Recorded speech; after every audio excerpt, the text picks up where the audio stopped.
comrades, 6.7, baby!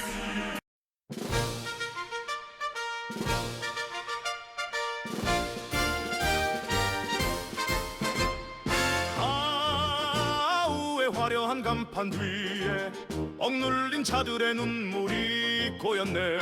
태권도의 정신은 어디로 갔나.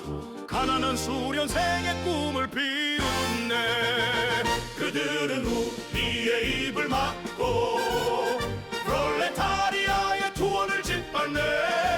짓눌린 자들, 지식인 몸들, 도복 안에 숨겨둔 분노가 떨리네. 침묵의 도복, 피 묻은 허리띠, 오늘도 말없이 버틴다 우리. 수련관 바닥에 스민 땀방울, 누군가의 월세, 누군가의 밥. No, say it isn't so. It's another Warehouse 15 Uncut podcast, and we are back in black, back in blue, back. And welcome to the weekly enjoying ourselves and making the world a better place for all of you in Taekwondo. Coach Moreno, what's going on? What's the word? Mockingbird. What's the price? 50 twice. What's the reason? Grapes in season. That's some old school stuff right there. Some Chicago stuff. You don't know about that. Hey, you know what? We kind of, took a little break last week. Kind of let our minds relax and stuff like that. So I think we have a good show today. We have some, talk about some current events and some of the team trials that have happened. But I think we definitely need to unpack a little bit the audio. We got to get to the elephant in the room and talk about some of that stuff and kind of put some things together for the people. But yeah, I'm good. I was home this weekend. And what do you got, Mr. TJ? What's going on? Chilling. Started the week strong. Had a couple new signups show up today, so always good. I had a 4-year-old and a 5-year-old, so more people. Kind of fun, kind of exciting. Yeah, good times. Other than that, chilling, like you said, getting ready, just training my guys, getting ready for this. Obviously, we just came back from the team trial, a couple of them, but looking forward to moving towards the U.S. Open and Canada Open and U.S. Open. So everything's starting to spin and go pretty quick. But just chilling. And you, how about you? Me? Yeah, what you doing? Well, just getting my life in balance and trying to find a better way of doing everything that I do. So we've been very busy in the school. Luckily, I got what happened to my beads? I got my beads, I got my love, and every day I become a better person, generosity. So I still have to speak the truth, but other than that, there's nothing wrong with the truth, and you shouldn't be afraid of the truth unless you're not telling the truth. So today, I think we got some good stuff to get to and stuff, but I was watching the Olympics, and I get all these notes from people because obviously, we're Olympians, and they ask me, some interesting questions, and to be honest, it's interesting because every time you watch the Olympics, what you see is a new and improved version of it. So when we were competing, it was hard for people to know what we were unless we were involved in some sort of controversy. But now, athletes across the board, even in some of these obscure sports, are getting noticed and more opportunities and just doing better in general. So I just can't. I'm glad of the times that we had at it and the times we got to compete, but I'm very happy for these young people that raise to that level and will get a chance to do their best in front of the world. I was going to say something about the Olympics. I was watching it all day today and watching the curling. Those guys doing that stuff is crazy. Those guys are it's amazing what they can do. But did you see the debacle with the medals? How the medals are falling off the ribbons? Yeah, it's crazy. As people are like cheering and stuff like that. And the medal like ding ding ding ding ding. It falls off the ribbon. It's like glued or something. It's not. That's crazy. The Winter Olympics, Winter Olympics tend to have problems with their medals. This one, I don't understand the problem. The last one had like crystal in it, and it wasn't holding up. And then the Paris medals were rusting, I think, or something. Yeah, they're rusting. They're free. So, do you know? It's crazy. They have a lot of time to make these medals, though, or like come up with a plan for medals. They gotta have like a medal department for it to be falling apart. Like that's crazy. That's crazy, right? That's crazy. Did you guys know what country has the most Olympic gold medals in the Winter Olympic Games? Netherlands. Norway. Norway. Yep. Yeah, Netherlands, not Norway. But I was surprised. I thought USA would be up there, but they're like number 2. But the Netherlands have the most gold, like 148 or something like that. Well, Crazy. those two countries, They're besides being Nordic full of countries. snow, they also did something different. Norway, when it hosted the games, I think it was Norway. A friend of mine was in charge of studying why they were so successful, and what we came away with, they made a plan where they decided what sports could they have an impact in if they spent money, time, and education. And they only focused on medal performers and sports where they thought they could medal in a shorter period of time.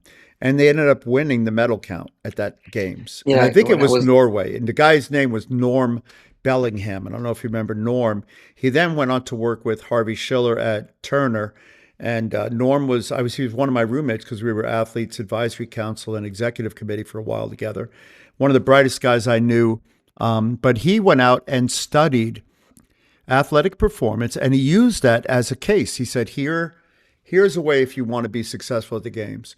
And he said, don't try to be good at things you're never going to be good at in a short period of time. Focus on the things that you are good at or can be good at within a certain period of time, two I think quadrants. a lot of countries, kind of adopt that model nowadays. I think it's pretty common. I mean, countries like America, we tend to have a little bit more diversity when it comes to being able to win different medals. But like you look at some Asian countries, some European countries, they just, like you said, they pick what they're strong at. They know what they're going to be good at. And actually, when I interviewed for a job in Norway, a couple years ago, 2 years ago, they were explaining that whole model to me, and they were talking about how successful they are in the Winter Olympic Games and why. I mean, verbatim what you said. So it's pretty interesting. What So about why didn't you take the Norway gig? uh, it wasn't exactly perfect. I've kind of set my Hmm. parameters for different things that I want to make sure. Like if I'm going to give up things that I have here, um, and it was attractive, to be honest. It's a small country. It was with a very limited number of athletes, but they have a lot of resources for training camps and things like that. So it was interesting. It wasn't exactly what I like. I said, I put my standard in all my things that I had to have that were non-negotiables for me, and it fell just a little short, and it was a tough decision, but at the That'd be same life changing. Move to Miami to Norway. It'd be crazy. stuff, I Did wasn't. you Sheesh. on a totally different but you could pass for Norwegian. You Blanco, baby. You look like you could totally pull off the Norwegian thing. We just have to change your name to Olaf and yeah, yeah, are you my snowman? We start singing Frozen. But Did with you that see? said, go ahead. I'll talk about the Super Bowl. What do you guys I think was about gonna the Super say, man, what about Canelo Malo? Did you watch the Bad Bunny? Oh yeah, yeah, yeah. I Bowl? watched it. I watched it. That was honestly, that was probably the. I stopped watching after that was over. I'm After gonna be honest Bad with you. I watched Bunny? it, and dude, it was the most boring game I've ever watched in my entire But life what to be a about Super Bad Bowl. Bunny? Forget about the game. The game was terrible. But what about Bad Bunny? I liked it. I mean, it's the standard with all other performances at the Super Bowl. Nothing outrageously crazy or super exciting, but I don't know. I, I don't know. It was cool. Just chilling. First take on it was I didn't like it. And then I thought about it actually again, and I was thinking about it a lot this morning. And I said, I think the symbolism and stuff like that was pretty good. I don't think it connected for. If you look at all the audience and then you see all these like Instagram videos, like people in the stands are just kind of What's going like on? Yeah. yeah. I mean, you couldn't understand. I mean, the audio was not very good visually. It was good for like the TV people because you can kind of see everything, but Yeah. like on the game, like you can't see anything. So it was a little bit awkward. I mean, it wasn't your traditional stage where there's performers and stuff like that, where there's Michael Jackson or, all these other Yeah. Prince and stuff like that. But it definitely was, actually my brother-in-law was talking about it today and he said, the NFL's the entertainment nowadays. Think about it, they're in Germany, they're in London, they're in Mexico, they're going to Brazil. They're trying to become. I mean, not that these countries really understand football and are gravitating, but they're definitely marketing to those different, type of countries. So um, it was controversial for some people, but I think I agree with you, TJ. It was at the end of the day, it was just another performance. Whatever, it is what it I is. feel like the commercials used to be better too. Like they were Yeah, okay. Like I feel like the commercials used to be amazing for the Super Bowl. You amazing. know? They're Yeah. weak. Well, this whole buildup, this was not a sexy game. There was no like marquee players, no marquee. there wasn't Patrick Mahomes or Tom Brady's of the world. There was no It's fancy crazy. receivers that would like draw attention to themselves. Even the True. defenses were nasty. Both defenses were nasty. Seattle's was nastier, but it's like I don't want to be disrespectful and say they're no name because they're not no name, but it's just you don't have an icon of a player on the defenses, So it was weird. It was definitely weird, but Seattle was nasty, man. That defense was whew, Couldn't get so by good. him. Yeah. Well, the kicker won the game. So, Yeah, he broke a record. dude, whatever. Five. Crazy. It was 5 or 6. Was it six? I thought it was five. And then like there's one guy made a record for the most fair catches. He Oh, had seven really? fair catches. Yeah, yeah. That's funny. Well, it Uh, was. I mean, I watched the game just because we watched the game, and Me too. I actually liked the Bad Bunny performance, although I didn't understand most of it. Then I afterwards I understood it. Then I realized today that the Bushes were people, so the Yeah, I saw people that today that was too. pretty That was funny. crazy. So, I thought but that too. I thought it was good that he had Ricky Martin on, and then he had Pedro Pascal and Jessica Alba, hanging out, in the on the porch dancing and stuff. So that was pretty cool. He paid props to his Puerto Rican brothers and sisters. So. And Yeah. I know my Mexican teammate over there is hating on my Puerto Rican brothers, but he had a No. Mexican boxer in there, buddy. That was a Mexican boxer. Those were two real boxers. Yeah, but like I said, I love you know Latin music and stuff like I love Alejandro Fernandez, right? But I don't think it would be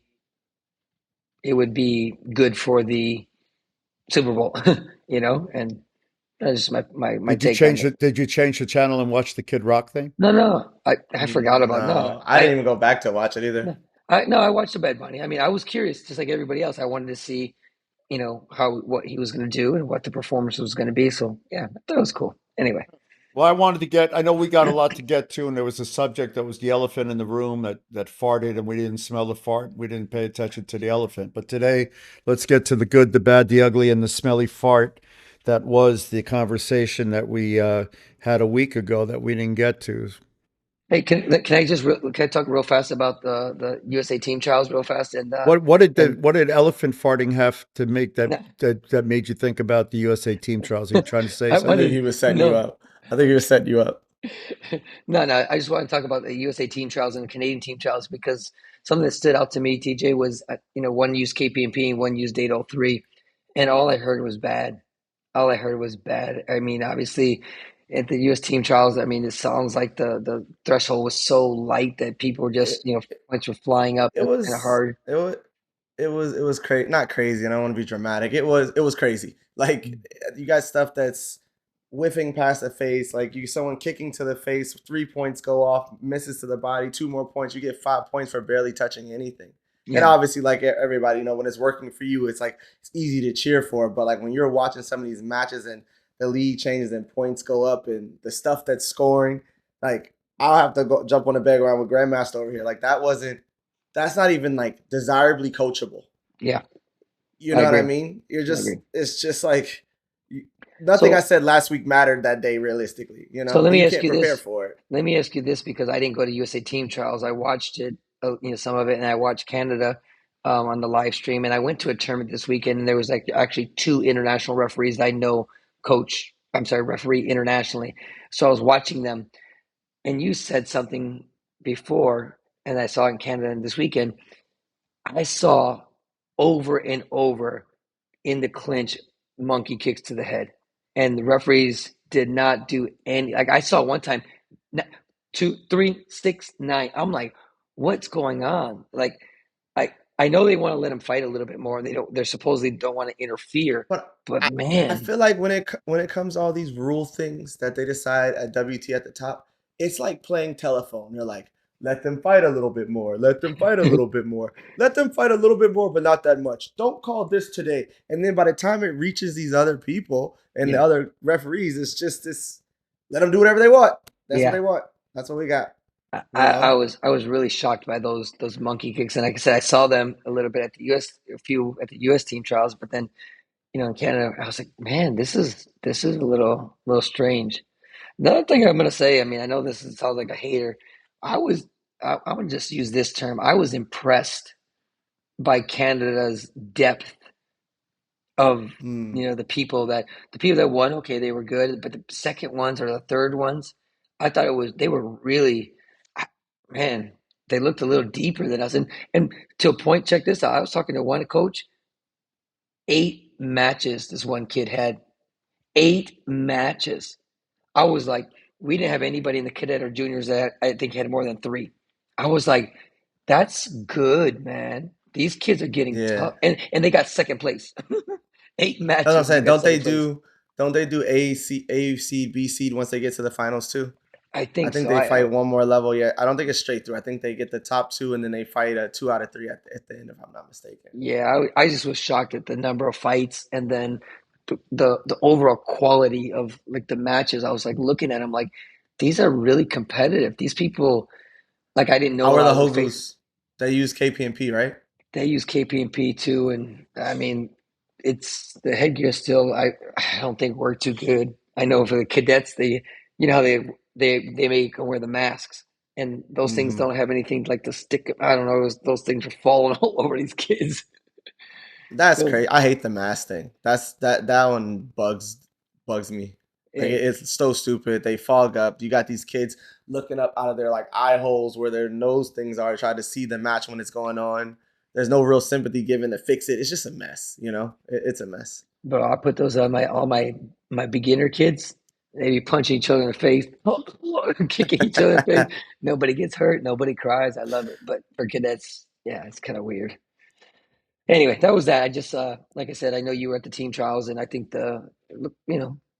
I think what's interesting to note, and I know we're kind of picking on things again. Like I noticed that Canada, Mexico, and Spain all had their team trials like this last week, and all of their big guns fought. All their Olympians, Hmm. all their medalists, all the World Championship medalists. They were all in the trials in Mexico and Spain and Canada. I know we have a little different model. I'm not quite sure. Yeah, I'm not quite I don't sure know. about. We talked about it.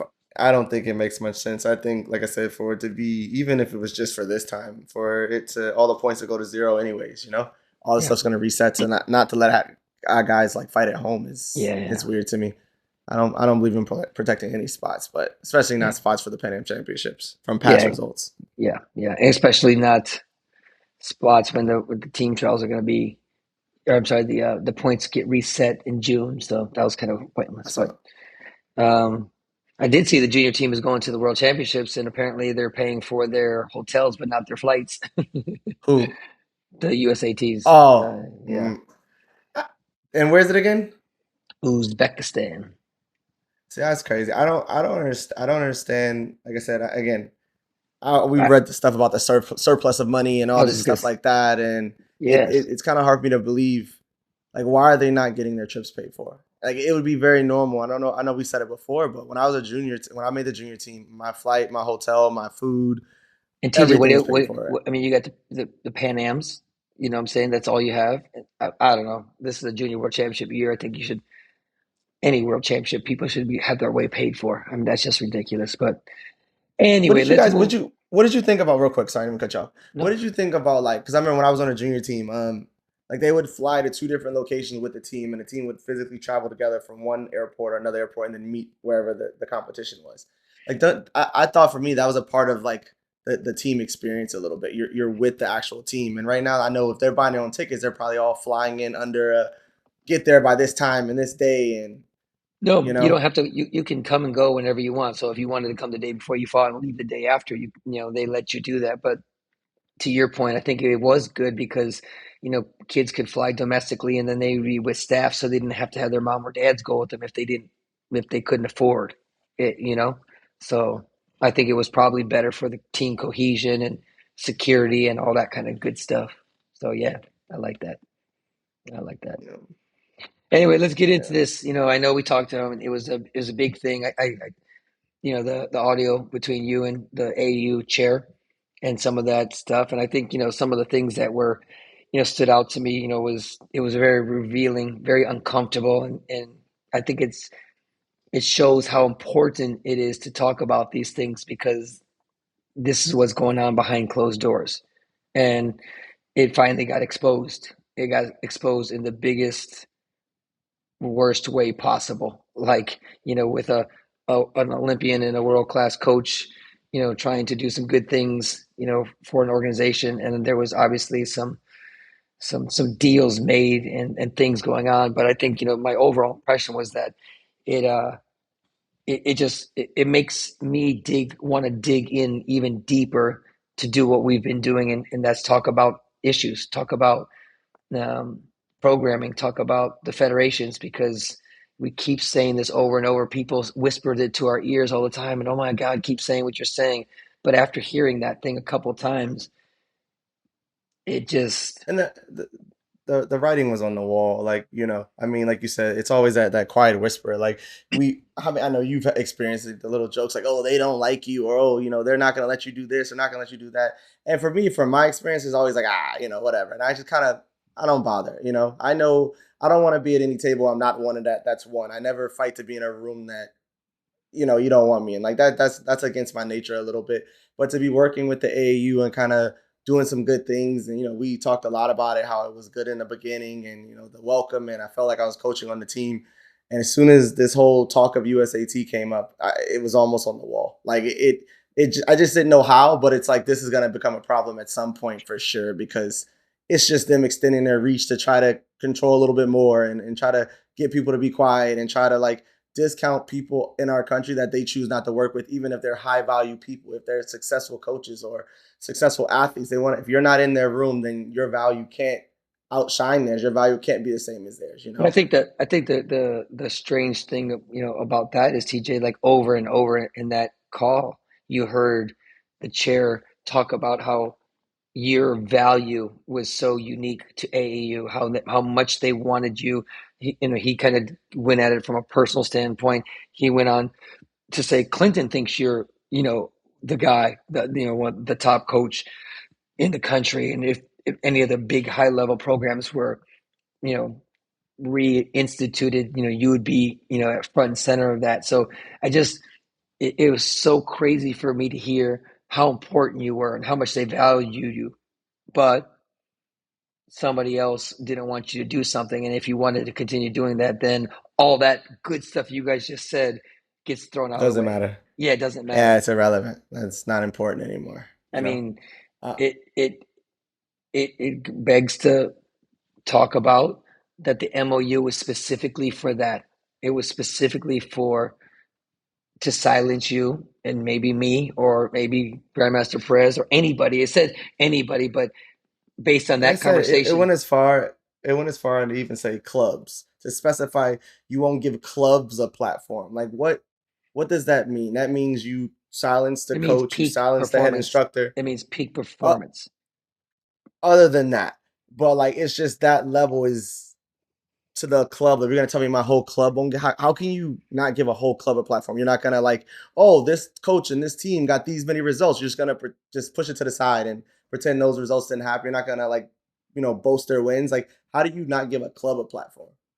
It's kind of crazy too, is that, you know, I mean, I'm kind of switching gears here a little bit, because obviously there was an article that was written, in Moss TKD, and the USAT CEO, specifically mentioned that he thinks it's good that people disagree. Actually, because sometimes I think it's good when people strongly disagree.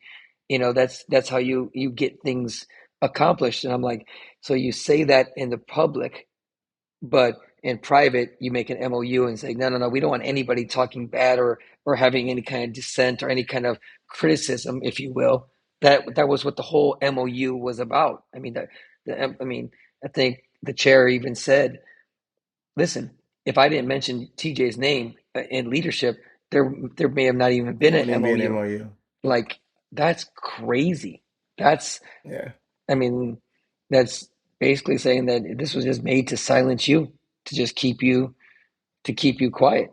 So uh, yeah. So it's, I don't know, hearing over and over how you're valued, but then hearing over and over how Steve wants you to be quiet, Mirza wants, you know USAT to not work with, Did he you know freeze? Stone and Anderchek, and just the trade off of that was I just, can't hear you it's either now. unacceptable. It's unacceptable. There you go. He's It's back. Now, I don't know where we go from here. I don't know. what this does to both organizations, but it can't be looked at lightly. It can't be brushed under the the the rug, so to speak. We get suspended by the timing of all this stuff. After a week after, we do a podcast, and you tell them no, you're not gonna take their deal. All of a sudden, we get suspended. Like, that's crazy. Right. Like, that's the collusion there is it's so evident. And this conversation, ratified all that.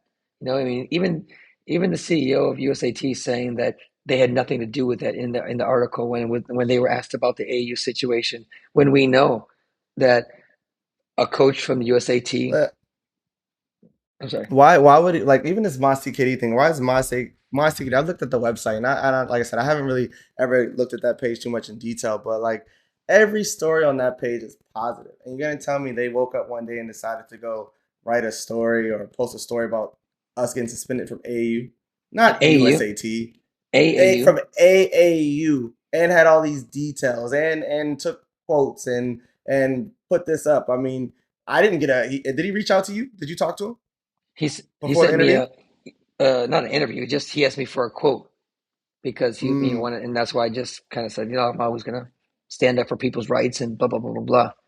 But no, it wasn't right, like he didn't do an interview like he did with the USAT. You know what I'm saying? I mean, right. that was an expose. And they asked direct questions about it in this interview.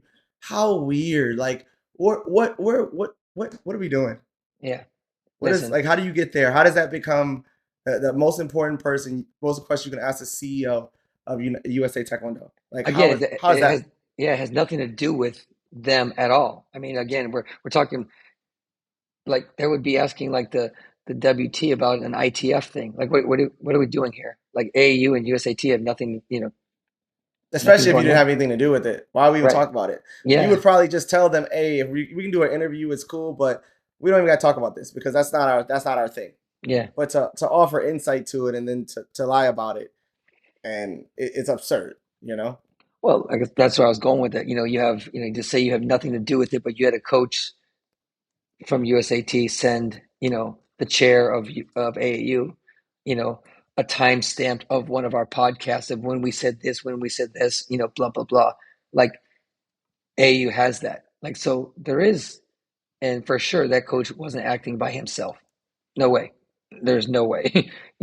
So if the CEO knew about it, then he's lying. And if he didn't know about it, like, shame on him for not knowing what his coaching staff is doing to another organization. And why would his coaching staff have any reaction or interaction with AAU? They never have. So it's it's again, They it's were a already distortion. they were already that's when he told me that the I think what it past actions will be forgotten about or whatever it was, Yeah, anything moving forward. So that was the first one. That was our first warning with that. Those timestamps had to be, because that yeah. episode had nothing to do with AU at all. But again, even in that MOU, like, how would anybody, or forget about us, how would anybody know what was in the MOU because it wasn't made public? So let's say, again, John Smith just does a podcast or does something in some article, and then they don't know. Like, they don't even know what they're doing is quote unquote frowned upon or forbidden. It's a forbidden fruit. It's, like I said, the collusion between the two to get from the horse's mouth, you know, verbatim, because this wasn't like thought process, or this wasn't like I'm thinking this was what it was told to him in the meeting. The AU chair was in the meeting, you know, and he's speaking with Steve, speaking with Mirza, speaking with Clinton, and so this is right from the horse's mouth, So um, it was clear what they wanted to do to you. It was clear, how they felt about you. It was clear that, there was a give and take. We do this, you do that. And I don't know. I don't even know what else to say I about don't it. know. Honestly, like, even like I said, even with the Alex or whatever, he didn't even like it. You know what I mean? Like, Yeah. he's saying it's not good, it's not this, not this, and it's unfortunate that it is the way it is. But like, that's just that. Like, I'm sitting here listening to this guy tell me how the organization needs, like you just said, needs me, wants to work with me. I have such tremendous ability to do some things. You're going, well. in this person's world, it's Steve McNally world over here and Joe Mercer's world over here, and that's just it. Like, what is that? Like, Mm. I can't take any value from that. You know what I mean? What would you like me to do with that? I'm just okay. You're right. I'm just supposed to let it be and just continually just keep getting pushed into a corner and pushed into a corner and pushed into a corner for nothing I'm doing at this point. You know what I mean? No, Who is this Moss TKD guy? I don't know his name. Who you don't know who he is? Claudio. Yeah, I know. Who is he? Where is he from? He's from Argentina. Oh, okay. Well, anyway, He's that from Argentina. explains a lot. But the this is he posted something.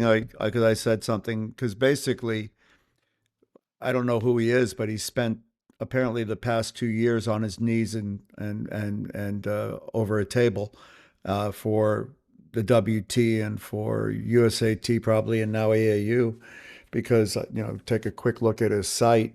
It's a lot of hyperbole, not any journalism to say, and then he doesn't seem to speak to the topics that are on everybody's mind. If you do Taekwondo right now, and you do it at any level of importance that leads to a world championship level of elite performance, then the questions you are probably asking yourself, if you're on one side of the fence, are the scoring system, is it better or worse? What's the qualification process going to the Olympics? And how does any of this matter? If you're an older school guy, you're asking yourself about the validity of the current scoring system, the intent of the sport, and where's the arc going, and what's the arc of that.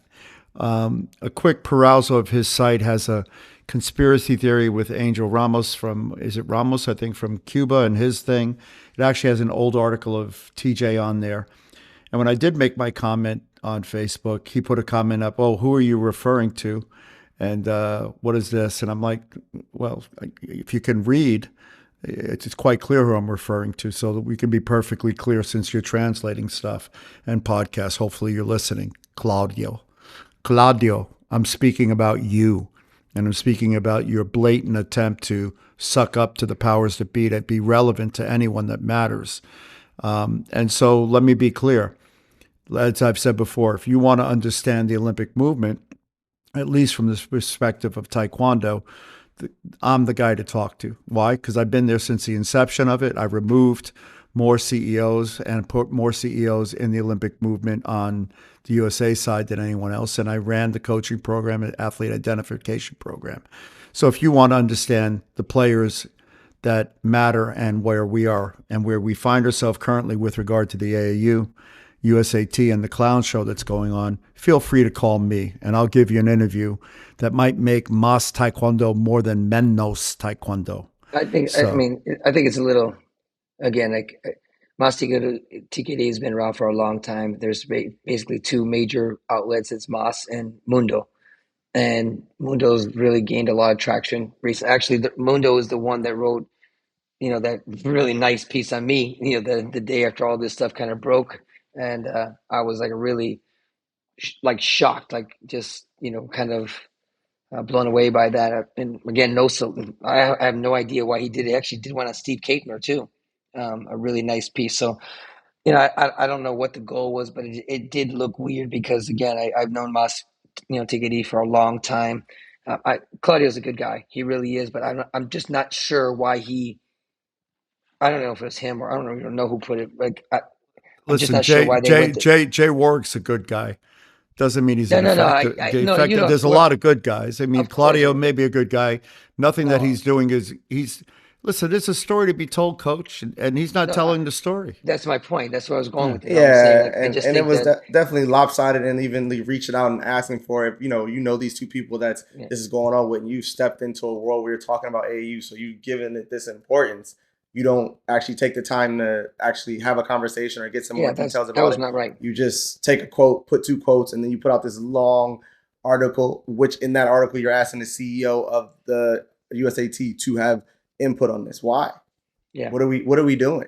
That's what I'm saying. That's where I was going. I think he's a decent guy, but this was weird. This was out of left field. Like he didn't even call you, TJ. He didn't even. He said, not even a message. He's got he already posted on social media, so he just pulled from that. That's just. It seems a little. Again, I'm going to use the word fishy, and I would if he was being fed information from some organization, then that's That's bad journalism, He and had more that's not. information than me. Yeah, well, me too.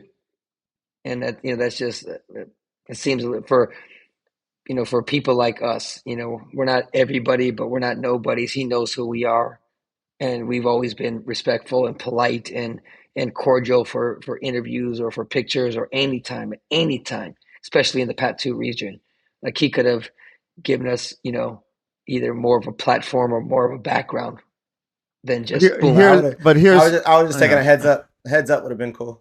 Hey, we're gonna do this here's one of the article. things that Do you have matter. anything you want to say? Yeah, here's one of the things that matters. The AAU and USAT, and they're held to different standards because the AAU they don't matter. They're just they're a grassroots organization that deals with people that, to be honest, don't matter that much in the sense of the Olympic sport. And that's okay because you need those organizations too. They're feeder organizations. And what I mean by that, they don't matter. They don't have a standard to hold up to because they're not subject to the Olympic movement and its rules and regulations. Unfortunately or fortunately, USA Taekwondo is. They have a rule that doesn't allow them to exclude or participate in excluding a coach from amateur athletic without a hearing and without due process and just cause. So at the point where USAT and its CEO, and Jay Warwick, a former CEO, COO of the clown show, decide to corroborate and be complicit in the exclusion of a coach, then they violate the what used to be called the Amateur Athletic Act, and what it's called now, I don't know. There's a revision of it, but it's the same thing. They can't violate that. They can't remove a coach or participate in the exclusion of a coach, and certainly can't be complicit in it. So the question becomes, to what degree does this affect their membership rights under the charter of the Olympic movement when they have caused that? The second part is that there are civil penalties for this when you affect somebody's ability and reputation to make a livelihood. And you would think that USAT learned that lesson when they did it to Dae-Sung Lee and had to write a huge check. But apparently, nobody in the room except back then Dae-Sung's best friend, Jay Warwick, who didn't stand up for Dae-Sung back then, by the way, and was complicit in that happening. Actually, maybe they wanted him to get that check. I don't know. yeah, that was one of my first, that was my first ever, would it be called getting subpoenaed? Like when you have to test it, when they call, and I told them, I'm like, I was their witness. And I said, don't bring me on.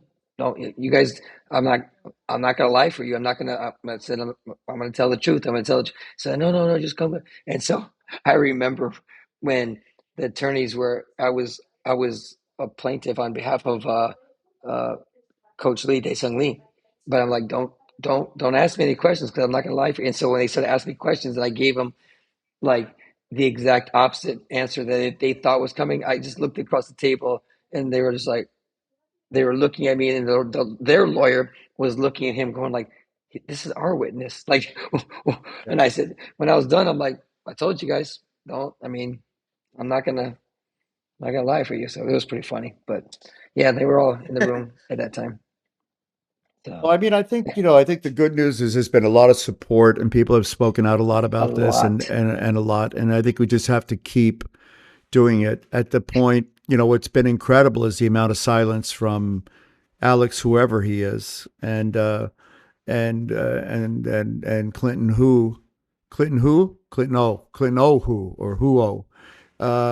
that nobody knows. The silence on their part, and now hopefully you guys have followed up on your rights and will hold them accountable.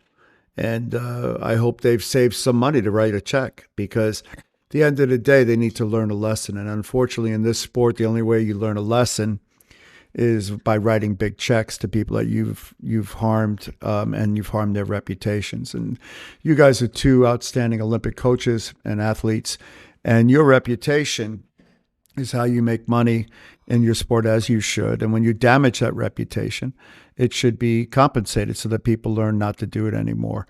If you just damage the reputation of the guy down the street selling you a newspaper, it's a different ticket. But this is a big ticket, and it's unfortunate they didn't learn that. But when you get amateurs no pun intended, involved in amateur sport, running amateur sport. Amateur doesn't mean that you have to have amateurs running the sport. Amateurs mean amateurs participate in it. So the Amateur Athletic Union is for amateur athletes and coaches. Its leadership should be professional. You shouldn't go to the corner and find a guy that runs dojons and have him be in charge of what you do.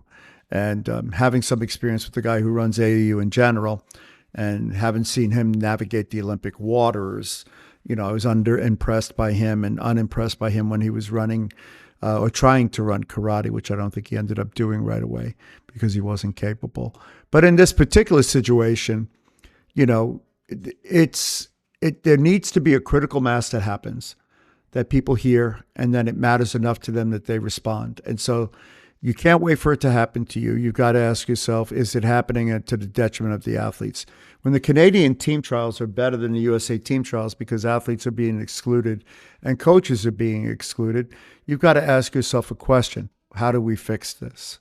So to have anybody who runs Taekwondo in an amateur capacity profit and then brag about the $100,000 he makes on his tournament, and then talk about cutting deals to get a coach to stop talking, to be silenced, that's scary and should be scary to all of you.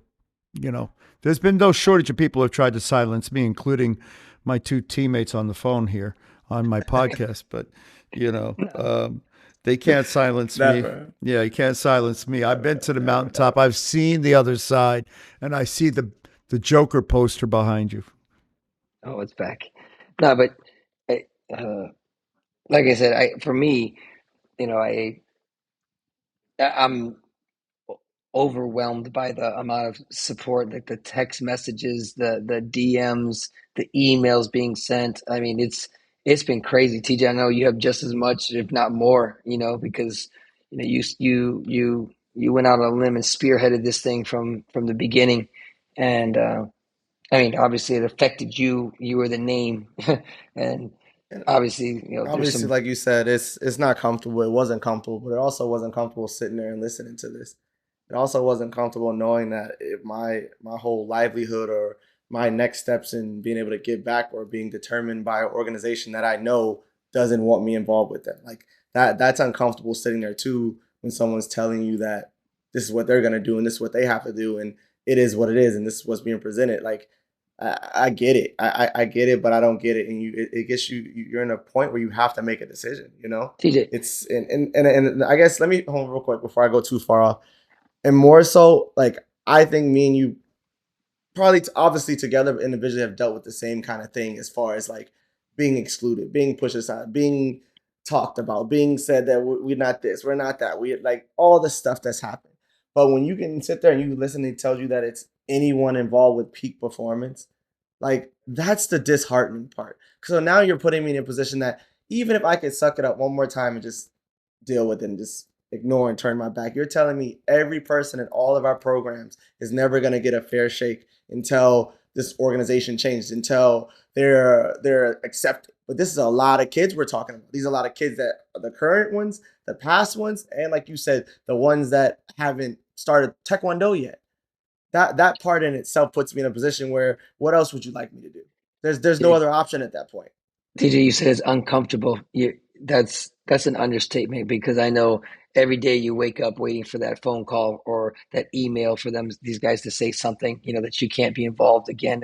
And like you're right, I have lived that. And when I'll go back to Paige, just because that was like the pinnacle of when they first got there, and just to know that they actively worked against her to try to get her to not be in the top 6, to think that they send text messages to their Olympian at the time who was an Olympic gold medalist to say don't have lunch with her because she's peak and she doesn't want good for you. It's just like it's crazy that a coach would say that to a young 17 or 18-year-old athlete that's trying to be the best that she could be. And it's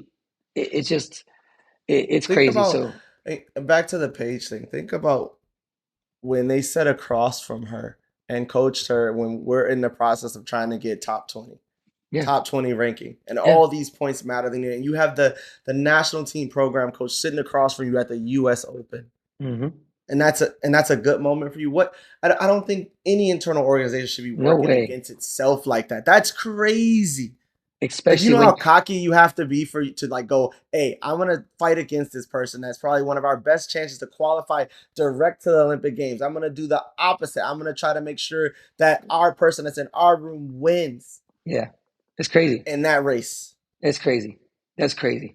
I mean, again, if that athlete was by yourself and trying to block Paige or trying to beat Paige or whatever, that's one thing. But when the organization is doing it, that's just, it doesn't make any, I can't imagine any organization, any country going, you know what, we're going to just line up against this person. That's crazy. But nobody has a backbone. Nobody in that whole group was like, hey, Garrett, don't sit there. Or That's even right. Garrett themselves like, yeah, I shouldn't take this match. Correct. Just walk away, my guy. Yeah. But to involve yourself in that match is crazy. Yeah. Simply because of who you are and what position you're in. Yeah.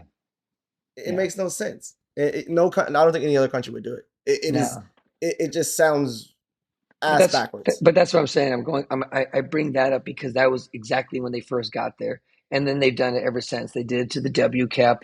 They did to random other people that, didn't want to go out to the academy. And it was just, they just basically lined up and lobbied against them and made sure that they couldn't be involved with anything. And if you did happen to get through, it wasn't comfortable. It wasn't comfortable for those athletes, and that shouldn't be the case. I know athletes are tough and they're resilient, and they're not going to get everything that they want or every coach that they want, but it shouldn't be the feeling me versus the rest. But it's been like that, though. I know. According to the U.S. ranking, I had the best 54 and 58 in my room.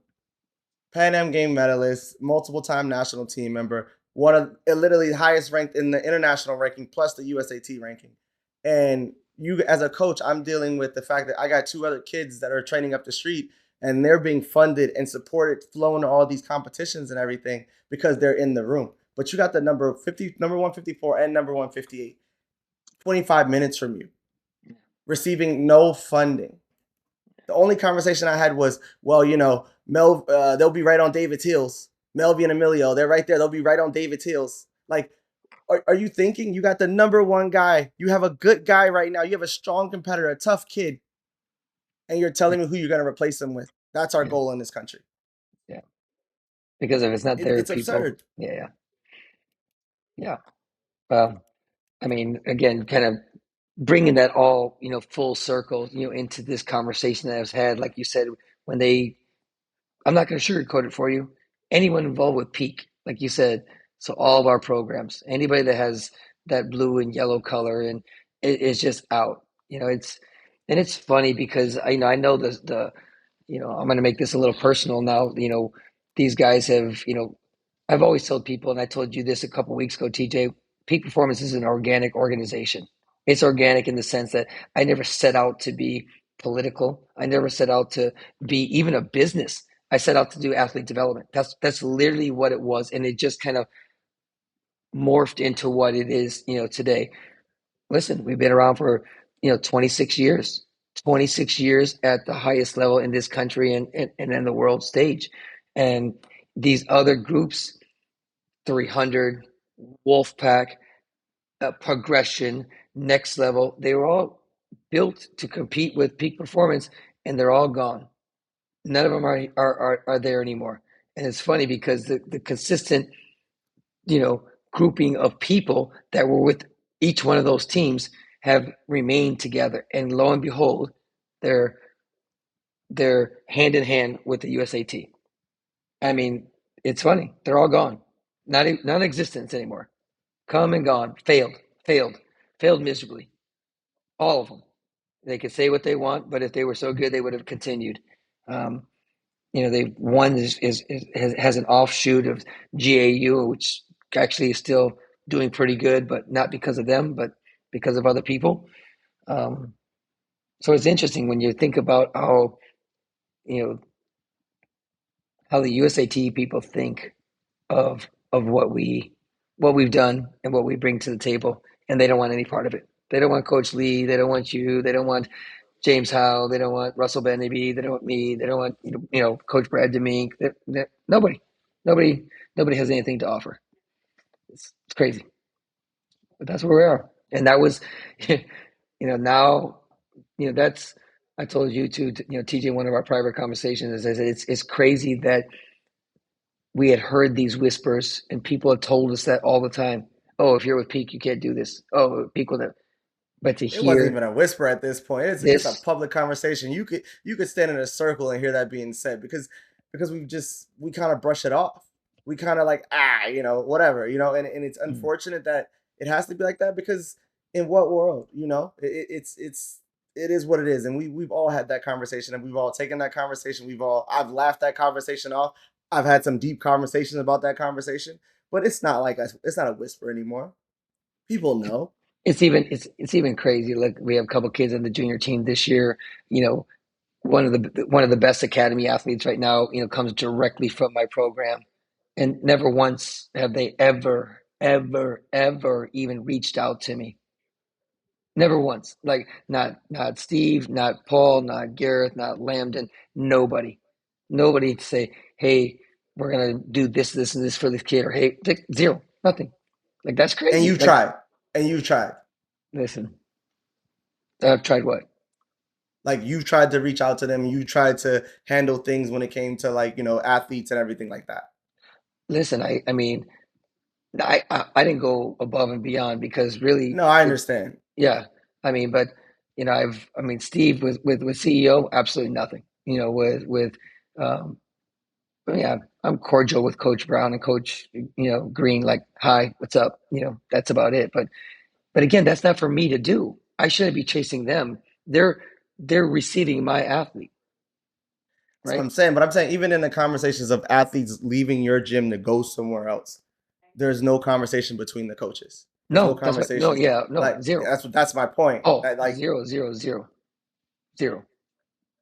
zero. And I don't know. And again, even in knowing that, how does a kid feel comfortable with that? How does a kid go from someone that's been with him and then part of his process, part of his growing up, to now he's having and navigating these conversations by himself and maybe his parents? Well, even okay, let's say you go like again, like we hear that Peak Performance is the boogeyman. Now that athlete, okay, yeah, he's over there, he's being coached, he's doing well, he's adjusted, blah blah blah. But like, it can't feel good for him to know that these people hate Peak Performance. These people hate his coach.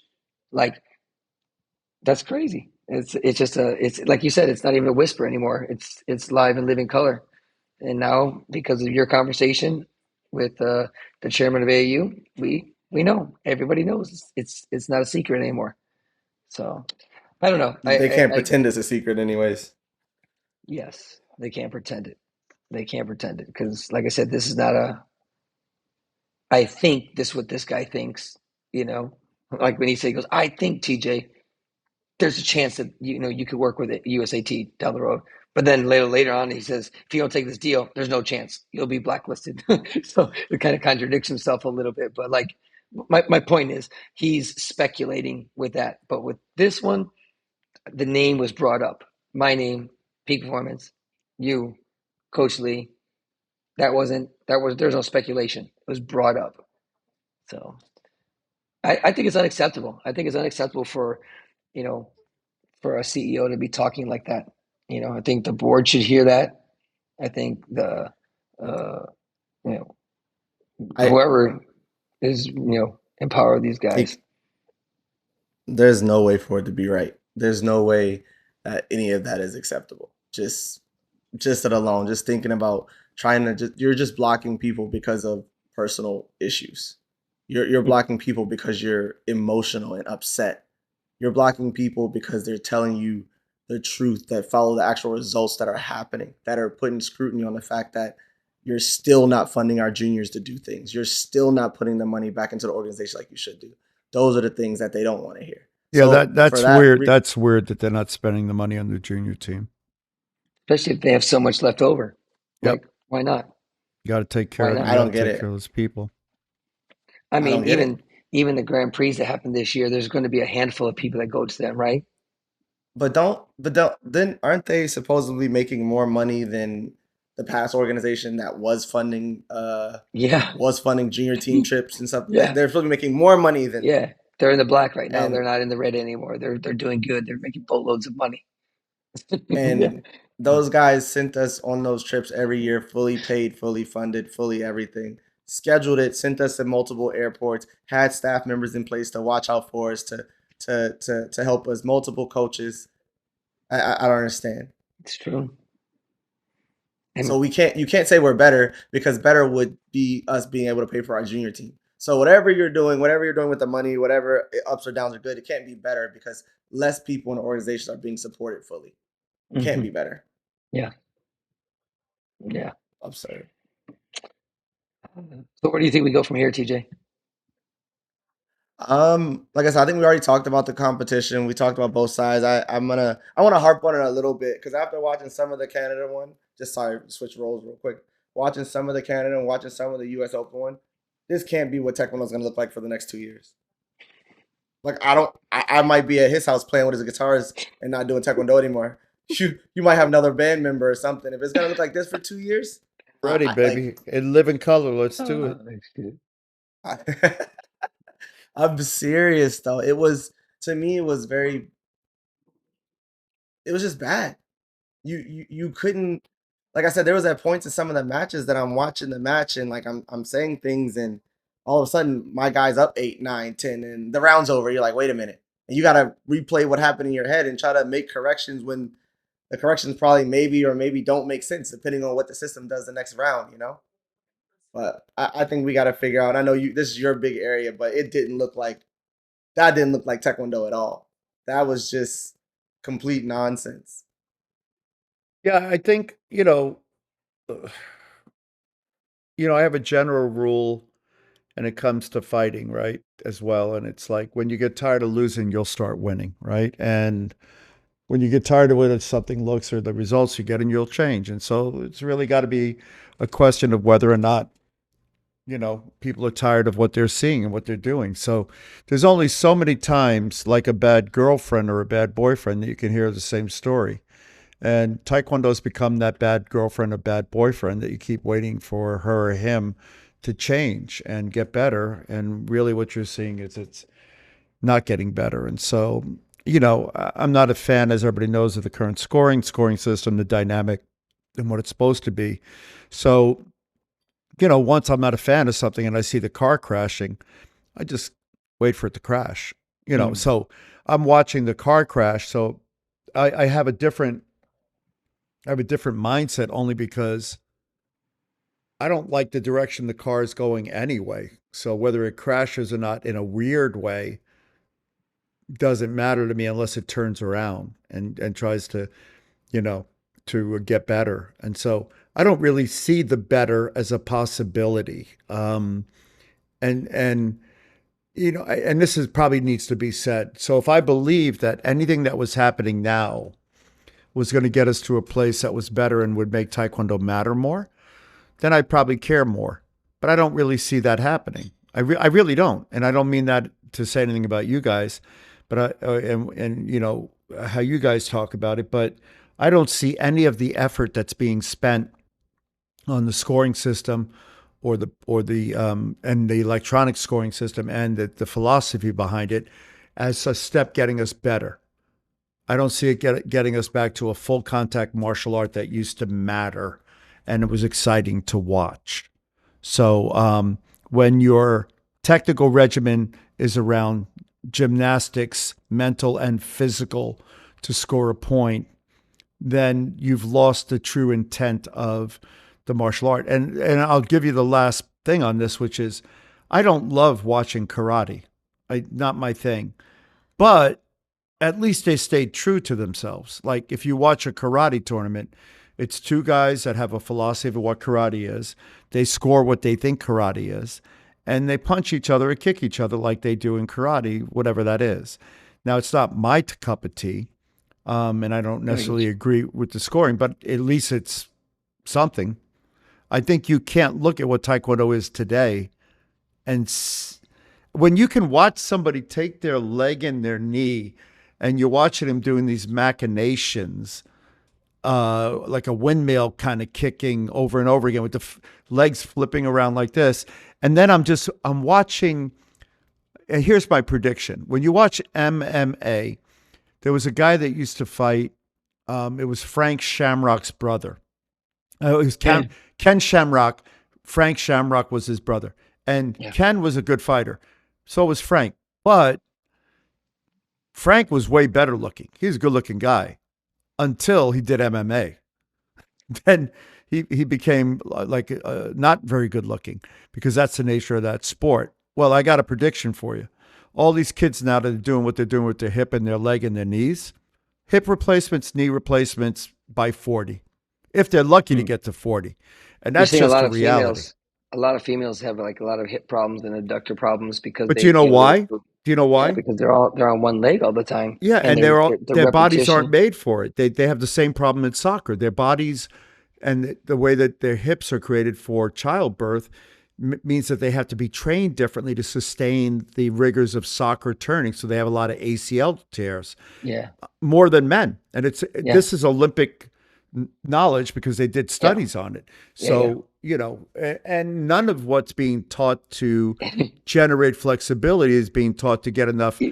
You know, like in boxing, how they said, you know, people, they think they're fine, and later on they figure out they have all the trauma. I think you're right. Like Taekwondo, man, you know, knock on wood, I never, you know, I really didn't have any major injuries, but like, I think these kids nowadays with that, you're right, the things they do with their knees and the things they do with their hips, I mean, they could have some injuries later on in life, you know. Well, so we'll see. I haven't done a podcast, you know, outside of this podcast, because I was doing podcasts with some really high level coaches, athletes, and administrators.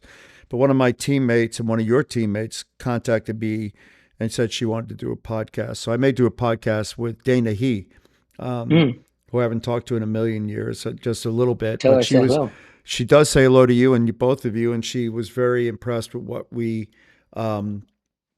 have been saying and lately about and some other stuff that we've been talking about. And I got a call to translate some of it into Korean because they want to make sure that the message is getting out to the Koreans as well. So I'm in the process. I put some post up in Korean as well. And on this particular podcast, I'm going to have a Russian beginning and a Korean beginning. So get your translation, because I'm not going to translate it into English. But when you hear it, you'll hear it. Speaking of Russian, like, I think they said at the last General Assembly or executive meeting that they're going to allow Russia and Belarus to fight at the World Championships under their flag. So I don't know if that's an IOC thing, because usually WT doesn't do anything without the IOC's blessing. Well, the IOC has a thing where they try not to punish the athletes. They may punish a country unless it's a drug thing. And then they fight under a no flag, but to let them go back under a flag is good. Yeah, but they didn't do it with like most of the Russian athletes and Belarusian athletes. So this is, I don't know, America has a 15-second memory, and so right now people have forgotten that there's still a war going on in Ukraine, Russia, and although there's a tentative peace thing going on. Funny how quiet that got recently, right? Yeah, like Russia, who? You know. Maybe Bad Bunny will be at their Super Bowl. But yeah, anyway. All right, well, we're coming up on an hour. I know we got a lot more to talk about, but any closing thoughts on this one? I'll just say thank you guys. I know we started the Warehouse 15 page. We've gotten a lot of following it, 3 or 4 people per day, but I'm glad you guys are enjoying some of the stuff we're putting on there. We plan to keep just putting stuff out on there too, also some of the clips and videos, and hopefully get to answer some of the questions. I know I promised you guys we'd answer some of the questions on the episode, but for sure next episode we'll make sure we put it in the beginning and we'll get a couple of the questions answered that you reached out about. So, but thank you guys. All right, yeah, Coach Moreno. No, just like I said, thanks. Thank you for the support. And I posted 2 things recently. One was from Mundo TKD, and one was I told the person I'd keep them anonymous, but it's just it's great to hear all this good support, from referees, from athletes, for coaches. And not that I needed reminding, but it kind of reminded me why I do this and why I am the way I am. So, I'm not going to, back off. I'm going to continue, speaking, what I believe and what I think is in the best interest of athletes from the past, the current athletes, and people in the future. It's not about me, to be honest with you. It's not. I don't even. TJ, I love him, but it's not about TJ. It's about the people that are in the mix and in the future. This thing has to get better and has to change. And it's not right. It's not right what they've done for a long time, and we're starting to get a lot of people that support that and are maybe because we've been so vocal now. All of a sudden, they feel confident to come out and say things and support. So thank you to everybody. It really means a lot, and the 15 will keep going, baby. Brothers and sisters, we're out. This has been the Warehouse 15, and like we said before, sorry, not sorry. Peace. Right. So I'll get this up tonight. Good.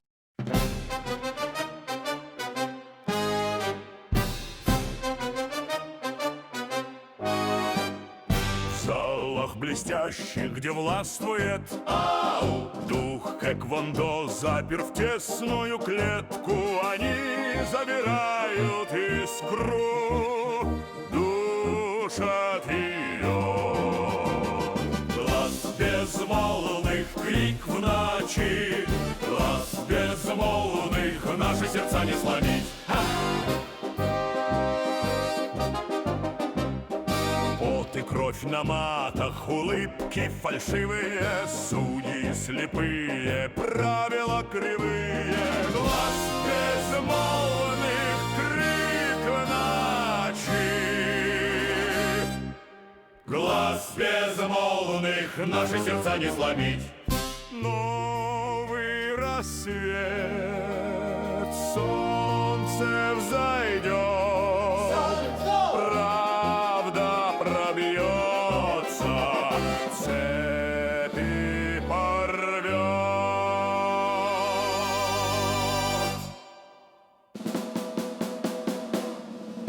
Глаз безмолвных, крик в ночи, глаз безмолвных, наши сердца не сломить. Hey!